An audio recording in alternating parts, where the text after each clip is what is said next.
Alors, je vais vous partager 4 techniques pour vous faire raccrocher au nez quand vous faites des appels à froid, des appels de prospection. Bonjour à tous, je m'appelle Fahim Hassani, je suis le fondateur d'une agence de prospection qui s'appelle Monsieur Lead. Donc, notre métier, c'est de prospecter en externe pour des boîtes en B2B afin de leur prendre plus de rendez-vous qualifiés. On bosse avec des éditeurs, des agences, des cabinets de conseil, des centres de formation, bref, tout un panel de boîtes en B2B. Et l'idée de cette vidéo, ça sera de vous partager les mauvaises pratiques que j'ai vues passer, qui frustrent les prospects, qui les mettent en colère et qui les amènent à vous accrocher au nez. Donc je vais vous dire ce qu'il ne faut pas faire, comme ça vous pouvez le retourner et éviter simplement ces écueils pour pouvoir optimiser vos sessions d'appel, prendre plus de rendez-vous et faire un travail qui sera agréable pour vous et aussi pour vos équipes. Juste avant de commencer, si jamais vous souhaitez déléguer votre prospection, sachez que c'est possible.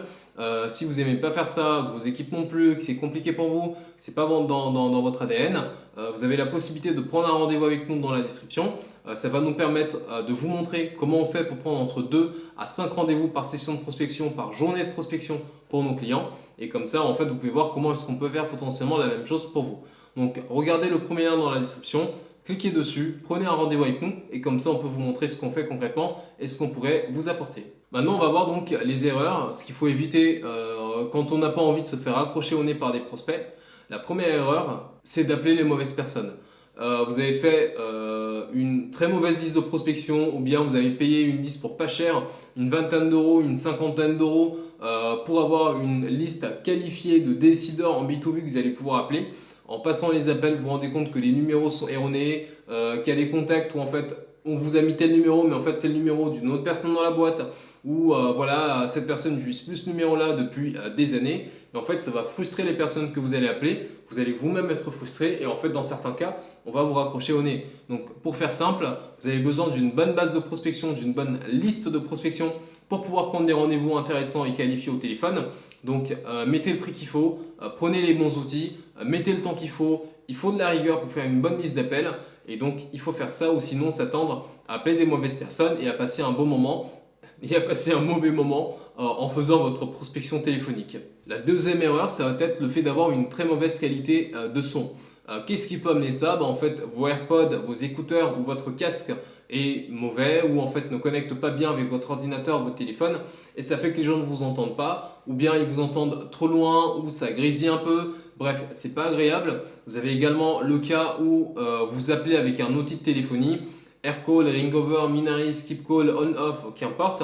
Mais en fait, ce que vous avez fait, c'est que vous avez ouvert plein d'onglets différents au niveau de votre ordinateur. Et en fait, comme la connexion se passe avec votre comme les appels se font avec votre connexion Internet et que vous avez ouvert plein d'onglets, en fait, ça ralentit la bande passante et ça fait que niveau connexion, ça ne sera pas ouf. Et donc, on va mal vous entendre et ça va frustrer certains de vos prospects. Donc, comment corriger ça? Déjà, premier point, vous assurez d'avoir un bon casque et qu'on puisse bien vous entendre. Et puis, numéro 2, fermez tous les onglets si jamais vous faites la prospection sur votre ordinateur. Et comme ça, vous allez avoir beaucoup de bandes passantes pour effectuer vos appels. Le troisième point, c'est d'appeler le standard téléphonique d'un grand compte pour tenter de faire un pitch. Donc moi, je vous le dis, prospecter sur du standard téléphonique, ça marche. Par contre, pas pour toutes les entreprises, pas dans toutes les situations. Si jamais vous faites du call sur des ETI ou des grands comptes et que vous passez par le standard, vous allez avoir peu de chances d'avoir du succès. Parce que surtout si vous appelez une entreprise qui est très médiatisée ou en tout cas qui est très connue, il y a une centaine, si ce n'est des milliers de boîtes B2B qui aimeraient bosser avec eux. Il y en a plein qui effectuent des actions de prospection, donc ils vont appeler sur ce même standard, parler à cette même assistante, tenter de pitcher un produit ou de passer, de pouvoir échanger avec le bon décideur. Donc c'est des personnes qui ont été formées justement pour ne pas laisser passer et donc ce n'est pas la bonne pratique. Si jamais vous devez appeler un outil ou un grand compte, prenez un outil comme Full & Reach pour pouvoir avoir les lignes directes des bons décideurs. Ce sera beaucoup plus efficient et ça vous aidera, ça vous évitera d'agacer une personne à l'accueil qui n'a rien demandé et qui se fait appeler tous les jours plusieurs fois pour la vente de produits ou de services qui ne l'intéressent pas parce que ce n'est pas son poste, ce n'est pas elle qui s'occupe de ces sujets. La quatrième erreur, c'est le mode tunnel. Le mode tunnel, c'est quoi? C'est vous faites votre appel de prospection, vous composez le numéro, vous appelez, la personne décroche et là, vous enchaînez, vous enchaînez, vous enchaînez.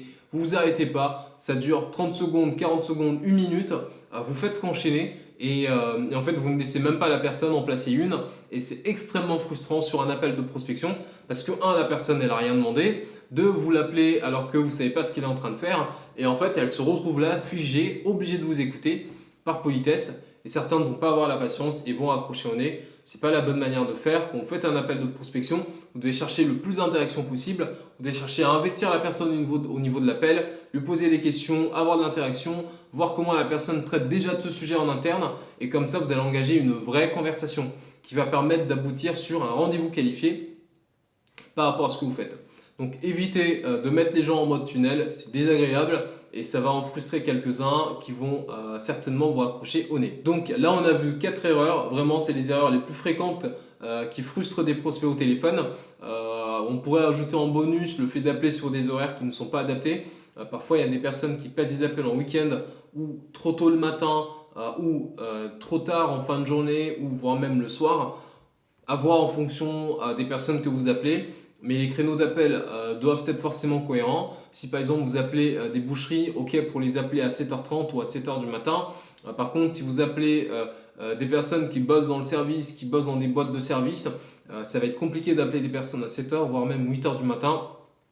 C'est beaucoup trop tôt et l'appel ne sera pas forcément bien reçu. C'était Fahim Hassani, CEO et fondateur de l'agence de prospection Monsieur Lead. Si jamais vous souhaitez encore une fois nous déléguer votre prospection, regardez dans la description, cliquez sur le premier lien, prenez rendez-vous avec nous et comme ça on peut vous montrer ce qu'on fait et comment on peut concrètement vous aider à générer plus d'opportunités de business par la prospection. Merci.